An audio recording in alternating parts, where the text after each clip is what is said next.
Usul et Ostopolitique, c'est fini. Enfin, c'est fini. C'est fini dans Ouvrez les guillemets, leur émission que vous connaissez sûrement, qui se passe sur Mediapart un lundi sur deux. Une émission que vous avez sûrement déjà vue, qui est relativement bien faite, avec des analyses, moi que j'aime bien. J'adhère souvent à leurs analyses, c'est vraiment très intéressant. Et c'est assez accessible, donc c'était une des émissions phares de la gauche sur Internet. Donc, Ouvrez les guillemets a posté ça. Spoil de l'annonce de fin du nouvel épisode. Le Ouvrez les guillemets qui est sorti aujourd'hui sera l'avant-dernier. Il n'y aura pas de 7ème saison. Ça va en rendre triste certains et faire plaisir à d'autres, mais on a le sentiment qu'on est arrivé au bout de quelque chose et qu'on tournait en rond. On s'est dit que c'était bien de s'arrêter avant de faire la saison de trop. En tout cas, moi, c'est Ostpolitique qui tweet et Usul. On a des projets pour l'année prochaine et pas forcément ensemble, mais on vous tiendra au courant. En attendant, on vous laisse l'épisode d'aujourd'hui et le dernier qui sortira le 3 juillet. Vous pouvez nous suivre sur nos comptes Twitter.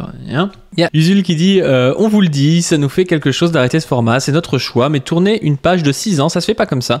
Après bon, vous savez que de mon côté, quand j'arrête une émission, je reviens vite avec autre chose. On va pas vous laisser comme cela.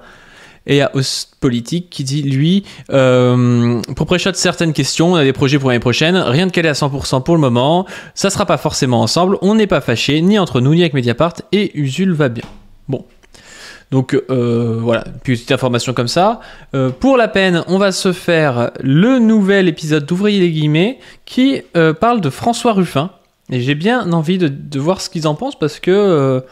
je sais pas, c'est pas du tout évident de savoir. Je sais que Usul aime bien Ruffin, alors même qu'on pourrait penser qu'il l'aime pas parce que Ruffin parle des fois de thématiques qui peuvent être des thématiques rapportées à l'extrême droite. On pourrait faire de Ruffin un proto-Roussel et on sait très bien qu'Usul n'aime pas Roussel. Donc on va voir ce qu'Usul pense de Ruffin. Bonjour. Bonjour. Alors l'épisode d'aujourd'hui c'est sur François Ruffin, mais c'est pas de ça dont on veut vous parler. Oui, on va vous faire une annonce dans cet épisode. Restez jusqu'à la fin parce qu'à la fin, on vous fait une annonce sur ce qui va se passer à la rentrée.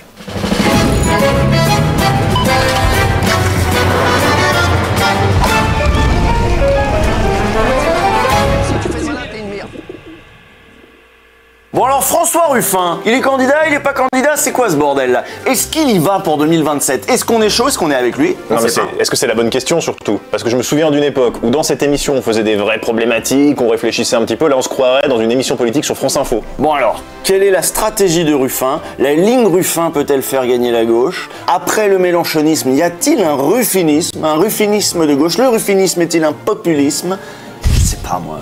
Et il y va ou il y va pas? François Ruffin sera-t-il candidat à la présidentielle de 2027? À 4 ans de l'échéance, le député de la Somme est encore loin de se déclarer. Pourtant, Jean-Luc Mélenchon le dit prêt et François Ruffin lui-même a lancé il y a quelques jours un appel aux dons pour l'aider, je cite, à changer de division. Vous êtes en première ligne, c'est ce qu'on note. En tout cas, j'ai envie. Vous n'êtes pas remplaçant, vous n'êtes pas sur le banc. Non, j'ai envie Merci. de participer à une aventure et qui est de construire une équipe qui donne envie de se dire que c'est par là que ça va se passer. Merci François Ruffin. Merci François Ruffin. Bon alors, on en pense quoi de Ruffin? Est-ce qu'il faut se méfier ou pas? Est-ce que Ruffin c'est pas juste un Roussel un peu plus finot? Bah, en tout cas ce qui est sûr c'est qu'il prend de l'importance. Hein. Là il y a même des sondages où Ruffin il fait jeu égal avec Jean-Luc Mélenchon.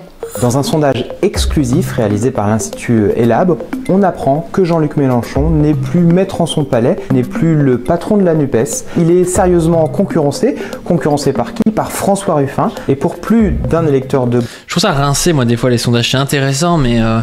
ça veut pas dire grand chose, c'est-à-dire que tu peux être très bien vu en fait dans les sondages parce que t'as une image un peu soft, tout le monde se dit oui je pourrais voter pour lui et en réalité tu ne représentes pas quelque chose d'assez différent d'autres partis pour t'imposer quoi.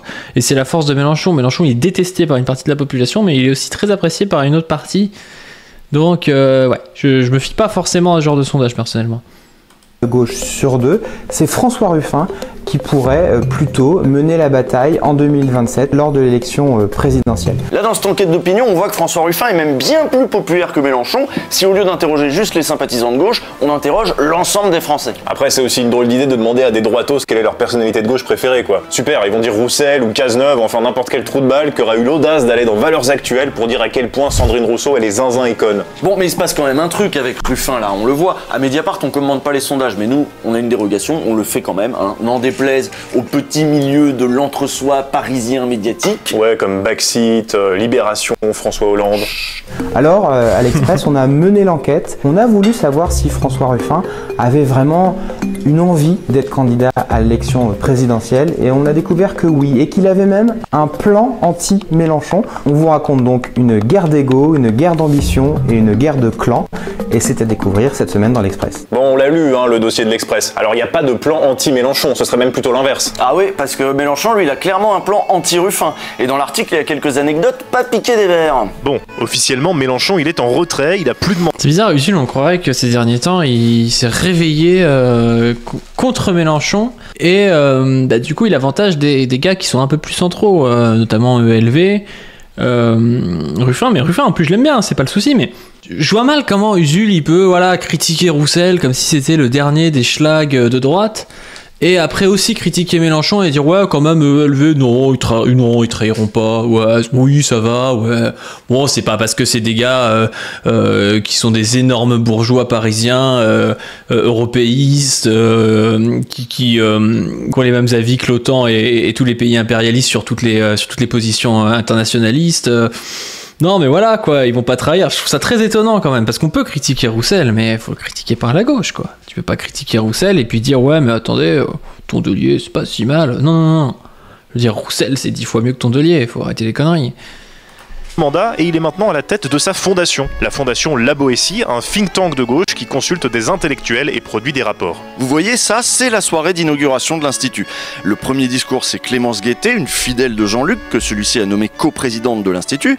Ensuite, il y aura des intellectuels, il y aura Annie Ernaux, puis un grand discours du taulier, bref...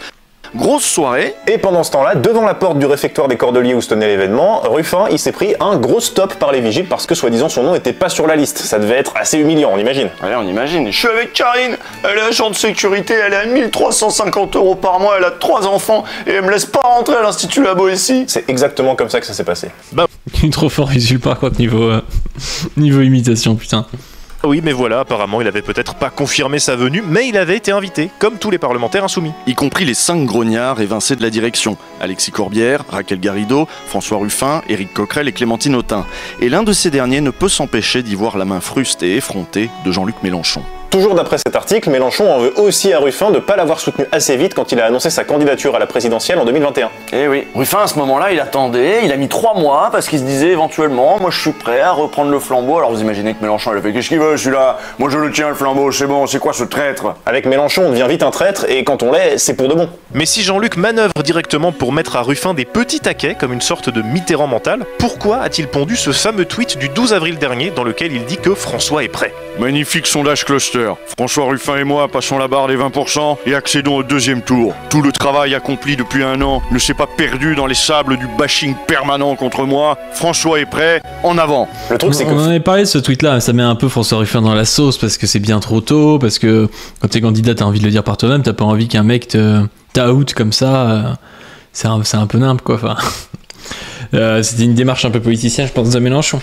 François, il a jamais dit qu'il était prêt. Et même s'il l'était, c'est pas à Jean-Luc de l'annoncer dans la presse. On vous l'a dit, Mélenchon a un plan anti-Ruffin. Donc le plan, c'est de le balancer trop tôt, quand il est pas prêt, histoire de l'embarrasser et de le pousser à la faute. Et puis même remontons quelques mois en arrière. Souvenez-vous, Mélenchon a filé le parti à Bompard, qui en a écarté les fortes têtes, dont Ruffin, évidemment. Est-ce qu'on a tout simplement pas voulu écarter tous ceux qui pouvaient avoir des ambitions pour 2027 ou ceux qui sont pas toujours d'accord avec le chef? Et ça me paraît de l'ordre de l'évidence. Maintenant, vous savez... De l'évidence, c'est une évidence. On a écarté ceux qui avaient des ambitions. Une évidence qu'on a écarté ceux qui pouvaient être des grognards, qui n'étaient pas toujours d'accord, qui n'étaient pas à l'unisson.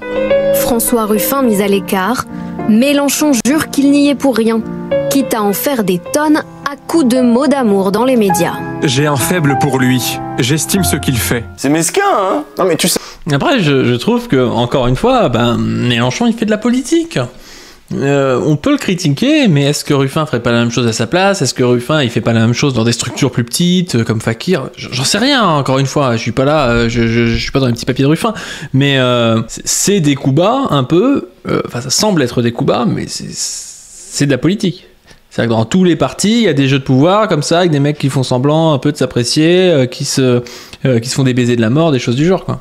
Tu sais, moi j'ai envie de le croire, Jean-Luc. Je trouve que parfois, tu tombes un peu dans l'anti-jean-lucisme primaire. Non, mais là, il veut le dézinguer. La guerre est déclarée. Attends, mais ça voudrait dire que Mélenchon, il est pas vraiment en retrait? Toi, ton hypothèse, c'est qu'il est là, derrière, à tirer les ficelles dans l'ombre depuis sa fondation chelou, et qu'en fait, quand il a dit « faites mieux », il voulait pas dire ça, mais il voulait dire en fait, faut continuer à faire comme il veut lui? Ben, ça serait pas déconnant. Non, mais ça voudrait dire que le gars, il se considère toujours comme l'autorité naturelle des insoumis, l'autorité naturelle de toute la gauche même, et que pour garder cette autorité, il serait prêt à jeter sous le bus le premier clampin qui tenterait de lui faire de l'ombre, parce que lui, de toute façon, il a déjà décidé que son successeur, ce serait Adrien Quatennens. Mais il y a peut-être un peu de ça, hein. C'est vrai, ouais. C'est vrai qu'il y a un peu de ça quand même avec Quatennens. Et il est bien finito là avec ça.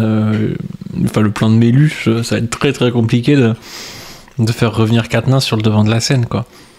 Ce serait possible, mais en scindant la fille, ce qu'il faut surtout pas faire, c'est-à-dire que ça va pas être accepté par toutes les, enfin je dis toutes, mais toutes et tous tout le courant plus féministe et tout, ça va être très compliqué, hein, et à raison. Hein. Ouais, c'est vrai qu'il y a peut-être un peu de ça. Bon, t'as raison. Mais le plan anti-Ruffin, il marche ou pas? Mélenchon et ses proches connaissent les faiblesses de Ruffin. Son truc à Ruffin, on le sait, c'est le travail. C'est Karine, la gilet jaune, aide-soignante, qui est caissière à Moulinex pour Amazon.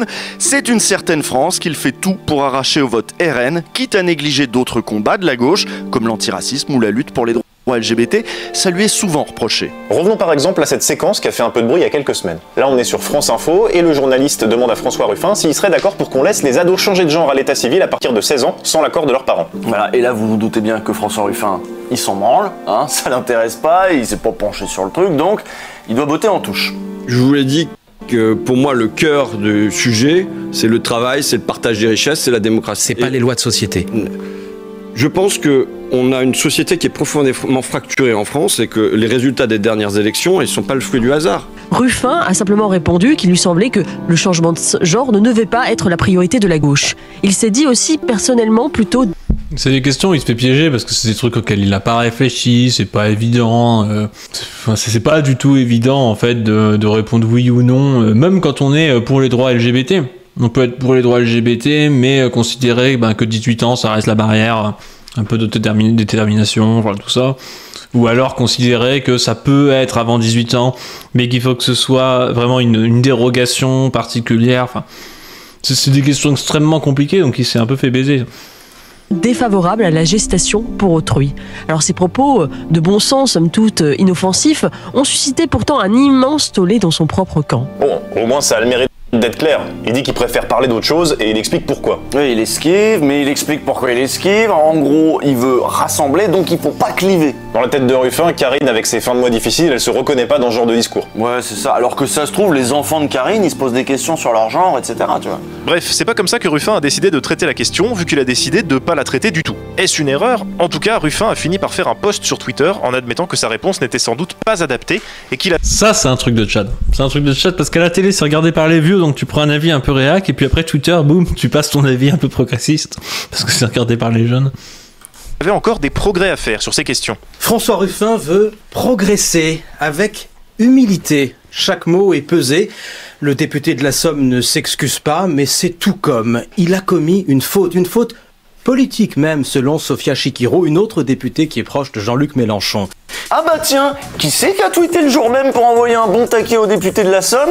C'est Sophia Chikirou, dis donc. Ah bah ça allait plus vite que pour condamner Quatennens, tiens. Ce n'est en rien une position de la France insoumise ni du groupe parlementaire. Ce propos, en ce jour, est au mieux maladroit, au pire une faute politique. Comptez sur les insoumis pour les combats pour la liberté. Mais tu vois, c'est Sophia qui a tweeté, c'est pas Jean-Luc. Il y a un partage des tâches. Bon, on va pas passer tout l'épisode à parler de Jean-Luc. Parce que ok, Jean-Luc, il a une strate pour embêter Ruffin, il le pousse trop tôt. Mais Ruffin, il n'y a pas besoin de le pousser trop fort. Il est même en train de se préparer déjà, il a commencé à lever des fonds. Donc si vous voulez m'aider, nous aider à franchir cette étape, il est trop fort, le décor est trop bien.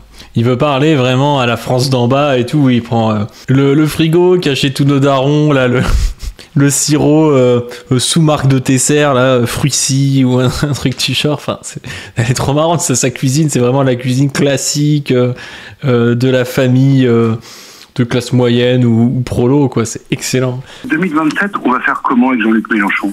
Les gens n'en veulent pas, Jean-Luc Mélenchon fait peur aux gens, et les gens me disent, c'est pas la peine, on votera pas pour lui, il est taré. Sans Jean-Luc Mélenchon, la gauche dans notre pays, elle serait sans doute morte. Quand la gauche a été François Hollande avec comme fils Emmanuel Macron, je veux dire, pour les gens de mon coin, pour les ouvriers et les employés, ça fait pas du tout envie. Bah, François Hollande, en tout cas, ça... Ça c'est une position qui est vraie. C'est-à-dire que Jean-Luc Mélenchon, c'est vrai qu'il a réussi un coup de force et tout, mais qu'il faut en même temps, parce que s'il n'y avait pas Jean-Luc Mélenchon, en fait, il y aurait quelque chose d'autre. Parce qu'il y aurait plus ou moins les mêmes sujets collectifs.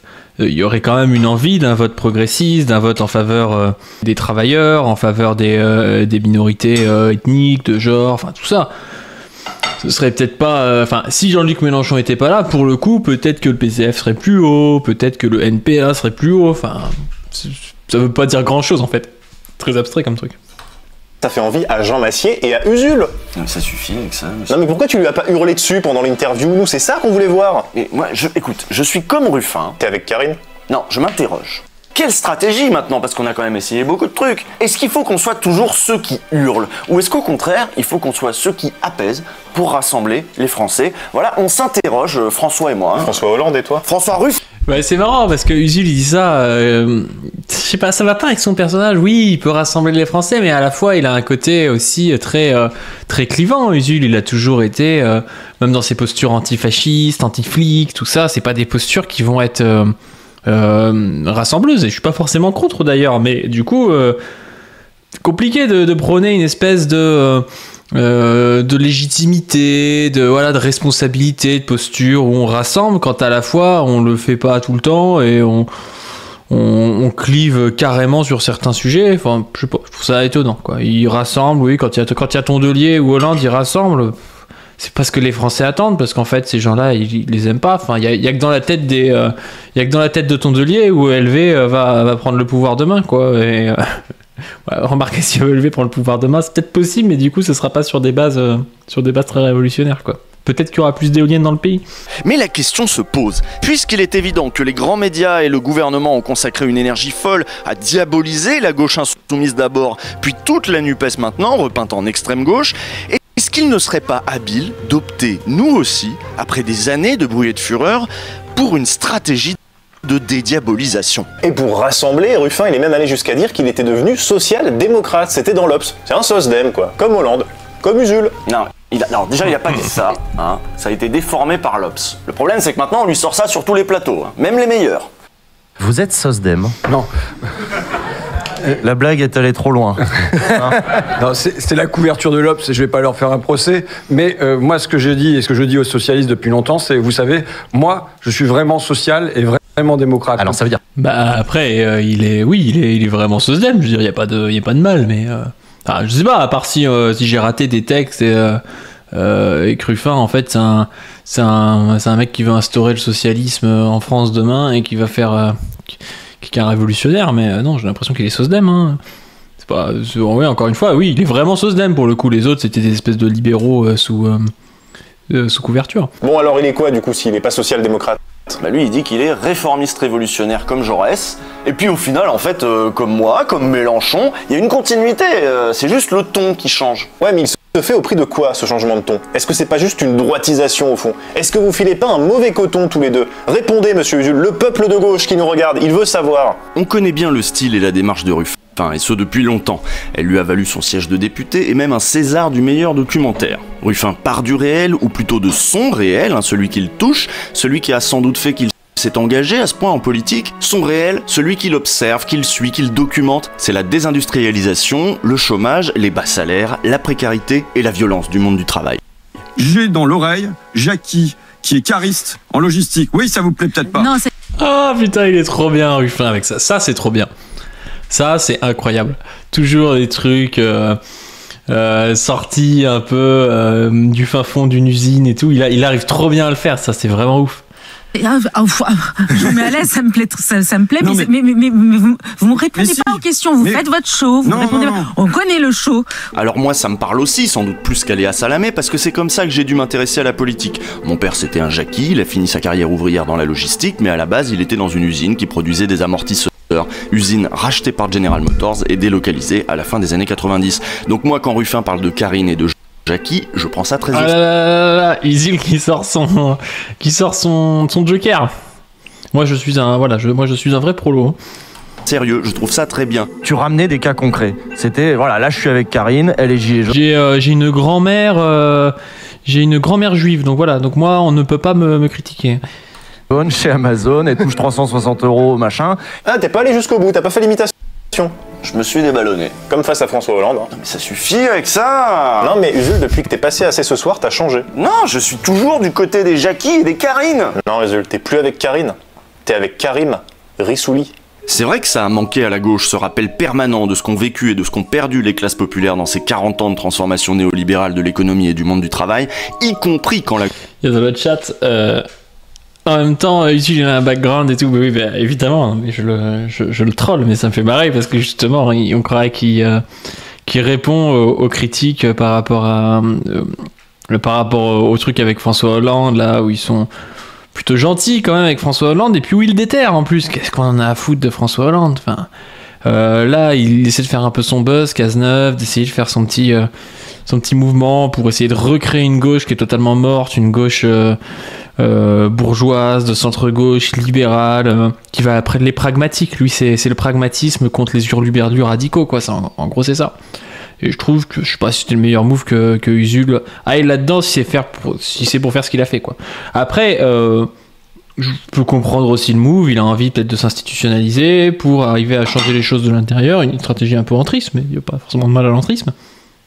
Je peux comprendre, mais je suis pas persuadé en fait de la stratégie, étant donné qu'aujourd'hui on vit une période qui est quand même relativement dans le regain des envies révolutionnaires, avec le mouvement social et tout.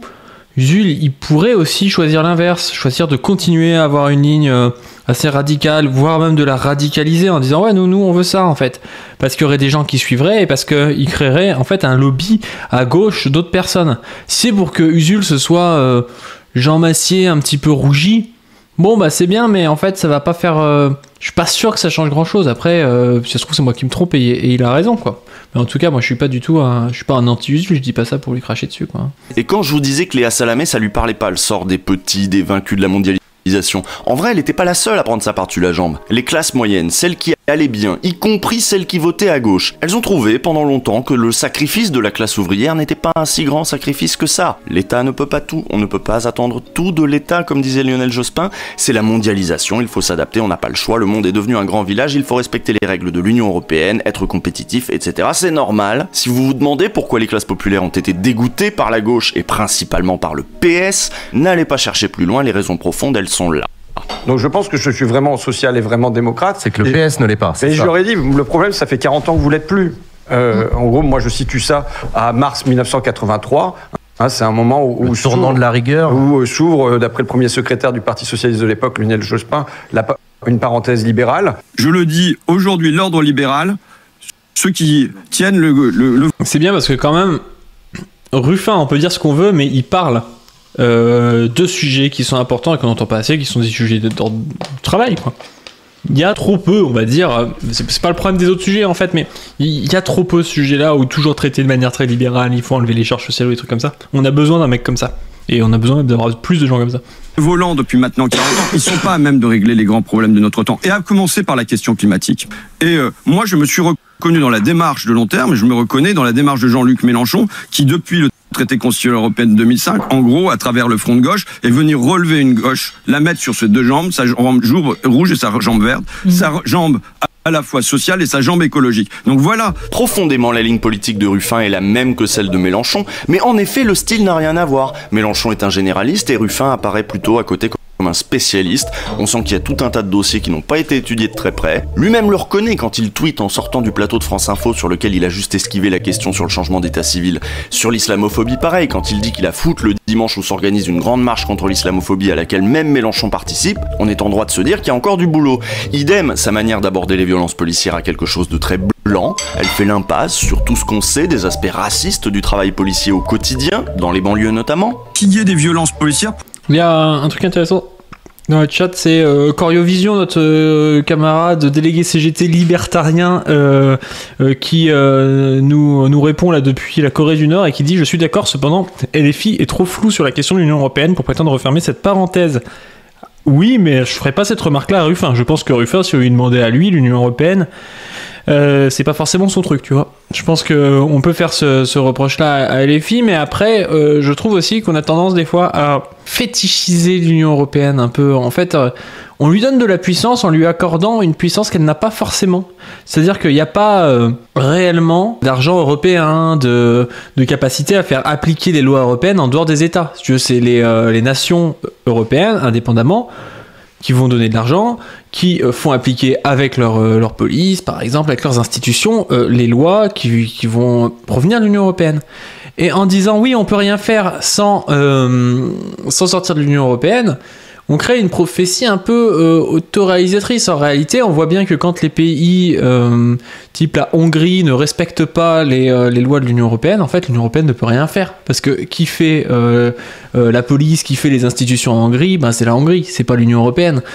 Donc, je trouve que la position de LFI, je la comprends en fait aujourd'hui. J'aimais bien le plan A, plan B, mais je trouve que dire, voilà, on va...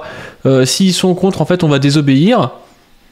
Qu'est-ce qu'ils vont faire en fait si on désobéit? C'est ça le truc. Qu'est-ce qu'ils vont faire? Qu'est-ce qu'ils vont faire de si différent si on désobéit que si on quitte l'UE pour appliquer le même programme? Ce qu'il faut, c'est de toute façon avoir des gens qui sont prêts à appliquer leur programme, qui sont prêts donc à rentrer dans un rapport de force avec la bourgeoisie. Dans tous les cas, que ce soit Jean-Luc Mélenchon ou Ruffin, je pense qu'ils seront relativement plus à même de le faire, mais je crois pas qu'ils pourront le faire réellement. Je pense pas qu'ils sont encore assez radicaux pour rentrer dans un... comment ça s'appelle, dans un rapport de force concret avec la bourgeoisie, quoi. Il y a moyen qu'il se fasse broyer, quoi. Mais ce sera sûrement quand même mieux que du Macron. Pour moi, c'est un fait. Ça veut dire violence systémique étendue à... Il y a quelqu'un dans le chat qui dit des punitions économiques. Oui, mais on prend des punitions économiques pour avoir appliqué la démocratie française, pour avoir appliqué ce que les Français ont voté à l'élection présidentielle. Qui va venir nous réclamer ces punitions économiques? En fait, ils peuvent rentrer dans un bras de fer avec nous, mais de toute façon, ils vont pas nous envoyer l'armée européenne en France. L'armée européenne, c'est la France aussi. Et donc, à part rentrer dans un bras de fer avec nous et faire en sorte que nous, on quitte l'Union européenne, je vois mal, en fait, ce que l'Union européenne peut faire, quoi. La puissance de l'Union européenne, elle est pas si évidente, quoi. Elle est pas si évidente parce qu'elle passe par les nations. Je vois dans le chat Padu qui perd sa dialectique sur l'UE. Non, mais...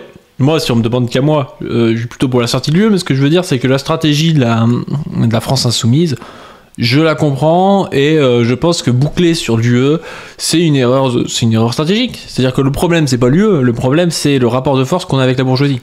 C'est différent. C'est-à-dire que si tu sors de l'UE et que t'as pas de rapport de force, je veux dire, avant l'UE, il y avait une bourgeoisie nationale qui exploitait les travailleurs français. Et donc... avoir un programme en mode UPR, faut qu'on sorte de l'Union européenne, très bien, oui, mais on va pas sortir du capitalisme parce qu'on sort de l'Union européenne. Donc il faut être clair sur notre volonté de rapport de force avec la bourgeoisie de sortir du capitalisme. Et après, faut présenter la sortie de l'Union européenne comme un moyen. Si jamais c'est plus intelligent pour des raisons électorales de pas le faire, de dire voilà, nous on va désobéir, on désobéit, les mecs commencent à nous menacer et tout, on dit le peuple, enfin on peut faire voter, après on peut faire un référendum, on dit voilà, si l'Union européenne ne veut pas appliquer la volonté du peuple de France, qu'en pense le peuple de France, est-ce qu'on sort ou pas? Mais je veux dire, c'est pas quelque chose d'extrêmement important, je pense, la sortie de l'Union européenne à mettre en avant. Je pense que c'est une erreur de stratégie.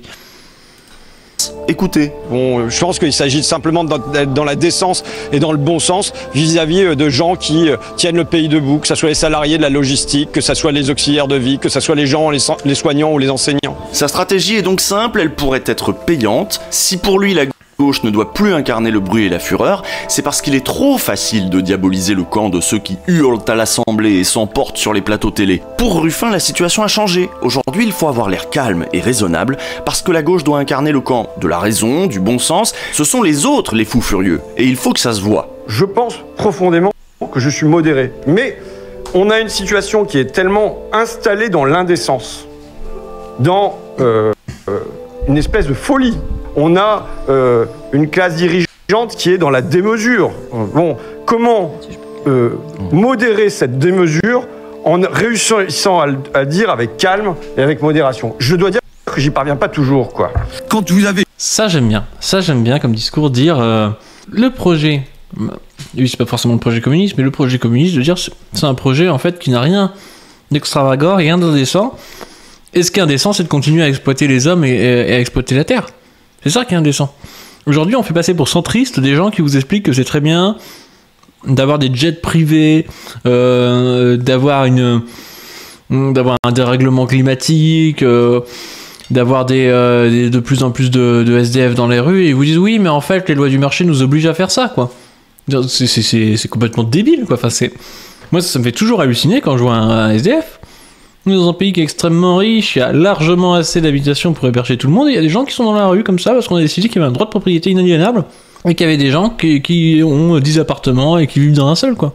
Alors jusqu'où rester raisonnable? Par exemple, est-ce que cette ligne politique va jusqu'à intégrer Cazeneuve dans la NUPES? Non. Pour Ruffin, la NUPES telle qu'elle est reste le bon cadre, le bon périmètre politique.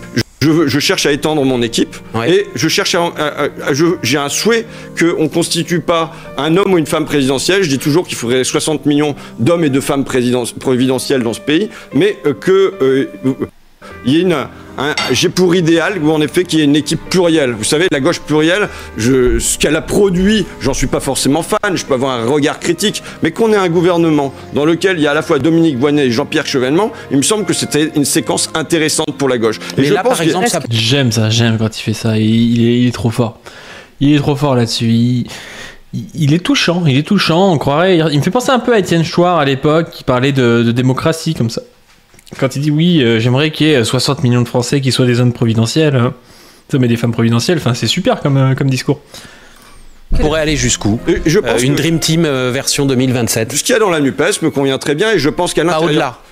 Non. Voilà, ça au moins ça a le mérite d'être clair. Bon, conclusion. Est-ce que la ligne Ruffin peut crever le plafond qu'a fini par atteindre dans les urnes la ligne Mélenchon?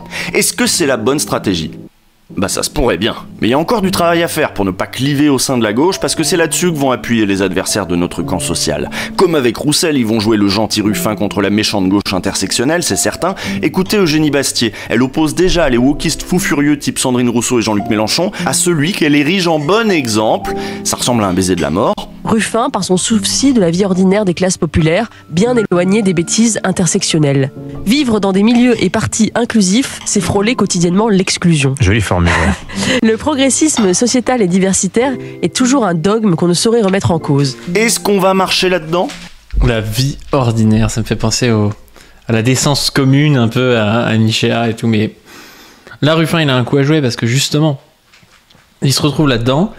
Les droitards vont lui sucer la bite en disant ouais c'est pas un woke et tout, mais s'il arrive un petit peu à se wokiser, mais pas trop, mais il arrive quand même à se wokiser, à garder l'électorat woke, à avoir un programme woke en fait, faut qu'il ait un programme, faut qu'il ait le programme de France Insoumise quoi, donc avec les trucs un peu je dis woke pour marrer, mais les trucs un peu progressistes quoi, mais il gratte quand même des voix à des gens qui sont un peu dégoûtés par le wokisme parce qu'ils se sont fait un peu laver le cerveau.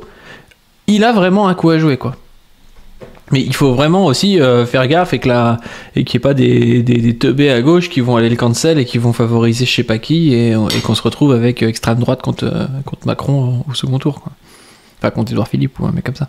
On sait qu'ils ont intérêt à la division ces gens-là. Est-ce qu'on va accepter de voir Ruffin comme un réac ou est-ce qu'on va parier sur le fait qu'il peut encore s'améliorer, notamment sur les quelques sujets qui nous posent problème avec lui, ne serait-ce qu'en s'entourant d'une véritable équipe à même de prendre en charge ces sujets et de les incarner mieux que le député de la Somme? La question reste ouverte, mais à mon avis, Ruffin tient quelque chose, et quand les enquêtes d'opinion le présenteront comme un vrai danger pour le RN et le camp macroniste, il est fort probable qu'Eugénie Bastier le trouvera tout de suite moins sympathique, et qu'il sera à son tour décrit comme un bolchevique intersectionnel séparatiste, symbole d'un progressisme devenu fou. Ça, je vous en fiche mon billet. Mais si on m'avait dit 2023 Usul devient un mordeur de François Ruffin, mais oh là là, c'est improbable, hein.